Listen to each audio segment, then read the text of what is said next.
ஓம் நம சிவாய. தெய்வத்தின் குரல் முதல் பகுதி. அரணை மரவேல் திருமாலுக்கு அடிமை செய் என்ற தலைப்பில் மகாபெரிவா அருளிய உரை. எரிந்த மரம் கரியாகிறது. அந்த கரியும் முதிர்ந்தால் பளிங்காக வைரமாக ஆகிறது. உலகம் இருந்த போதிலும் அதன் மாயை நம்மை தொடாமல் எல்லாம் விஷ்ணுமயமாக தெரிகிற போது நம் அஞ்ஞானம் எரிந்து கரியாக போன நிலையில் இருக்கிறோம்.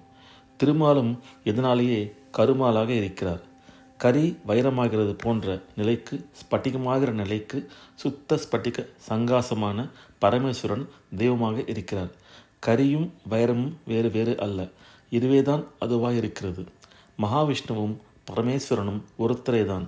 உலகத்தின் ஆசாபாசங்கள், இவற்றுக்கு காரணமான மாயை ஆகியவற்றின் நானாவிதமான வர்ண ஆட்டங்கள் இருவரிடத்திலும் இல்லை.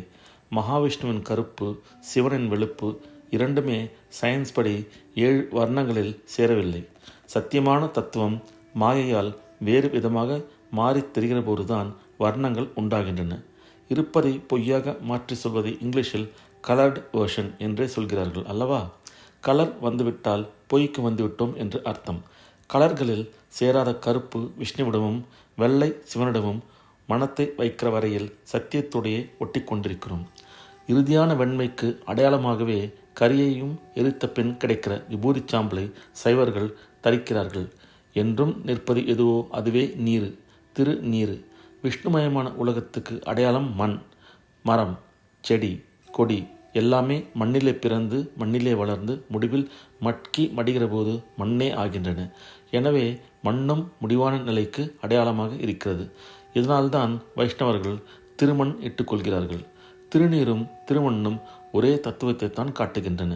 ஹரிஹர பேதம் இல்லாதது போல் அவர்களுக்குரிய சின்னங்களிலும் பேதமில்லை. ஜகத்தில் இருந்து கொண்டே மேல் நோக்கி போட்டுக்கொள்கிறார்கள். எல்லாம் சமமாகிவிட்ட சிவயோக நிலையில் விபூதியை உயரவாட்டில் போடாமல் நெற்றியில் குறுக்கே தரித்துக் கொள்கிறார்கள். சிவனுக்கும் திருமாலுக்கும் இடையே பேதம் கற்பிப்பது கொஞ்சம் கூட சரியில்லை. வைஷ்ணவ ஆழ்வார்களும் சைவ நாயன்மார்களும் உயர்ந்த பக்தி நிலையில் இரண்டையும் ஒரே சொரூபமாக கண்டு பாடியிருக்கிறார்கள். பிறைத்தங்கு சடையானை வளர்த்தே வைத்து என்று ஆழ்வார் பாடினால் அதை அப்படியே எதிரொலிக்கிற மாதிரி குடமாடியை இடத்தே கொண்டு என்று சைவத் திருமுறை பாடுகிறது. கோபிகைகளோடு குடத்தை வைத்து கொண்டு நர்த்தனம் செய்த கிருஷ்ண பரமாத்மா தான் குடமாடி.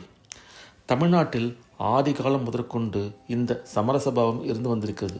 அதனால்தான் 27 நட்சத்திரங்களுள் சிவனுக்குரிய ஆதிரை, விஷ்ணுக்குரிய ஓணம் ஆகிய இரண்டுக்கு மட்டும் திரு என்ற கௌரவ அடைமொழி சேர்த்து திருவாதிரை, திருவோணம் என்று சொல்கிறோம்.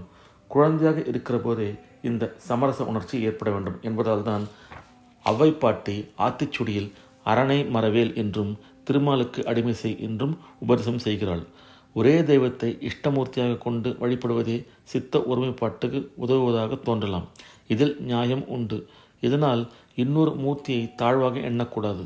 தங்கள் இஷ்ட தெய்வத்தையே, பரம்பரையாக வந்த குலதெய்வத்தையே உபாசிக்கலாம். ஆனால் அப்போதும் ரூபமற்ற பரமாத்மாவையே நாம் இந்த ரூபத்தில் வழிபடுகிறோம். எனவே இந்த மூர்த்தி பரமாத்மா தான். அதே பரமாத்மா மற்ற ரூபங்களும் எடுத்து கொள்ள முடியும். அதாவது நம் தெய்வமே தான் மற்றவர்கள் வழிபடுகிற ஏனைய தெய்வங்களையும் உருவம் கொண்டிருக்கிறது என்ற அறிவு ஏற்பட வேண்டும்.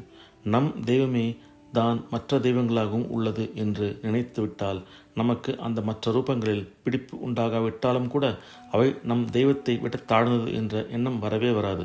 சமய சண்டைகளும் உண்டாகாது. எல்லோரும் ஒரே பரமாத்மாவின் குழந்தைகளாக அன்போடு ஐக்கியப்படுவதற்காக ஏற்பட்ட மரத்தில் தெய்வங்களின் பெயராலேயே சண்டையும் துவேஷமும் உண்டாகிற நிலை மறைந்து சௌஜன்யமும் சாந்தியும் நிலவும். ஓம் நம சிவாய. அடுத்த பதிவில் காலையில் திருமால், மாலையில் மகாதேவன் என்ற தலைப்பில் மகாபெரிவா அருளி உரையை கேட்போம். ஓம் நம சிவாய.